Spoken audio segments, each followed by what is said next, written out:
আসলে আমরাই সকালবেলা ঘুম থেকে উঠতে পারি না বিধায় ভোরের এই সুন্দর আবহাওয়াটা আমরা দেখতে পাই না। আসসালামু আলাইকুম, হ্যালো এভরিওয়ান, কেমন আছেন সবাই? নতুন একটা ভিডিওতে সবাইকে ওয়েলকাম জানাচ্ছি। সকাল সকাল আম্মু আর আমি হাঁটতে বের হয়েছি। আম্মু ডায়াবেটিস পেশেন্ট, তো আম্মুকে হাঁটতেই হয়। আর আমি দিন দিন এত বেশি মোটু হয়ে যাচ্ছি, তো সেজন্য ভাবলাম আম্মুর সাথে একটু হাঁটাহাঁটি করে কয়েকদিন বাবার বাসায় আছি। এইটা আমাদের উপজেলা মডেল মসজিদ, আর এই মসজিদের জায়গাটুকু এত বেশি সুন্দর আর নিরিবিলি, আমার কাছে বেশ ভালো লাগে। তো আম্মু বলল যে এবার আমরা এখানেই হাঁটাহাঁটি করি, লোকজনও কম আর খুব ভালো পরিবেশটাও।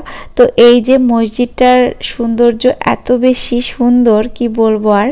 তো আমরা এর পাশ দিয়ে হাঁটতেছি, আর এখানে বিশাল একটা পুকুর, আর এটা হচ্ছে কোয়ার্টার, উপজেলার যে কোয়ার্টারগুলো থাকে সেগুলা। আর এই পুকুরটা বিশাল বড়, দুইটা পুকুরের ঘাট আছে, আর ঘাটগুলো বেশ বড় সড়ো। আর এই যে নীল বাসাটা দেখা যাচ্ছে, এইটা হচ্ছে ইওনো স্যারের বাসা। তো আমরা এখন এই বাসার পেছন পাশটা এটা, তো এই দিক দিয়ে আমরা হাঁটাহাঁটি করতেছি। আর খুব সুন্দর, সকালবেলা কিন্তু একটু করে কুয়াশা পড়ছে, আবার শিশির আছে, এমন একটা পরিবেশে হাঁটতে বেশ ভালোই লাগছে। এইটা হচ্ছে আরেকটা পুকুরের ঘাট। ইওনো স্যারের বাসার পেছন দিয়ে এই রাস্তাটা আছে, একদম ঘাটে এসে পৌঁছাবে। এবার হাঁটতে হাঁটতে আমার চোখে পড়লো এই পদ্মগুলো। তো পদ্ম ফুল দেখে কি আর লোভ সামলানো যায়, অনেকটা কাছে চলে গেলাম। গিয়ে দেখি মাছগুলো কি সুন্দর এই যে মাথা বের করে পানি খাচ্ছে, তো এটা দেখতে বেশ ভালো লাগলো। তারপর আবারও আমরা হাঁটা শুরু করলাম। এগুলো হচ্ছে মিনি টগর, আর এই যে একটা গাছ, এটা হচ্ছে সিঙ্গানিয়াম। তো এইটা আমি একদম রাস্তার পাশে পেলাম। গাছটা মাটিতে ছিল না, কেন জানি গাছটা পড়েছিল। তো আমি তো জানি যে এই গাছ লাগানোর সাথে সাথে এটা হয়ে যাবে। এটা একদম কচু টাইপের একটা গাছের মতো, তো এটা আসলে মরে না, হতেই থাকে। তো ওই গাছটা নিয়ে আমি এখন হাঁটাহাঁটি শুরু করে দিছি। আর এই গাছটা একদম চলে আসবে আমার জয়পুরহাটে, তো সেই জন্য গাছটাকে যত্ন করে সাথে নিলাম। আর এবার এটা ইওনো স্যারের বাসার সামনের দিকে ইয়েটা। তো আমরা এই রোড ধরে পুরা উপজেলার চারপাশ দিয়ে ঘোরাঘুরি করলাম। সকালবেলা লোকজন নেই তেমন, খুব কম, দু একজন এরকম। তো এই যে এখানে মনে হয় ইনি পিয়ন, তো উনি পতাকাটা উঠাচ্ছেন।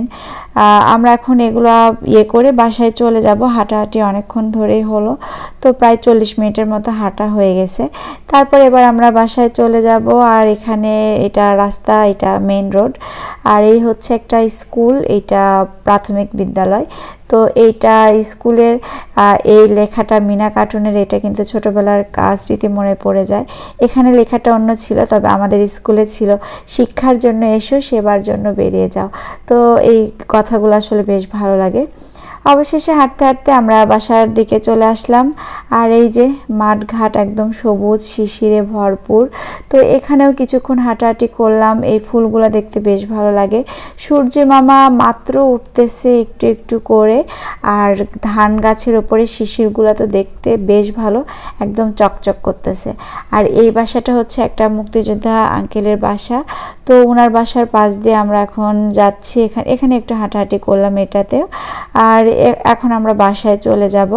আর এই যে আম্মুর শিউলি ফুল দেখি রাস্তায় পড়ে আছে, তো একটা ফুল নিলাম, আরও কিছু শিউলি ফুল কুড়িয়ে নিলাম। এবার আম্মু বাসায় ঢুকে তো মুরগিদের খাওয়া দাওয়া, তো তাদেরকে খুলে দিল। সামিয়া তো তাদেরকে নিয়ে মহা খুশি।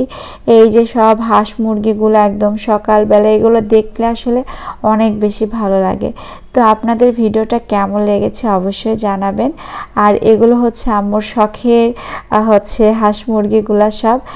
বাবার বাসা থেকে চলে আসছি বেশ কয়েকদিন হলো, তবে ভিডিওটা ছিল তা ছাড়তে একটু লেট হয়ে গেল। কেমন লেগেছে আপনাদের জানাবেন।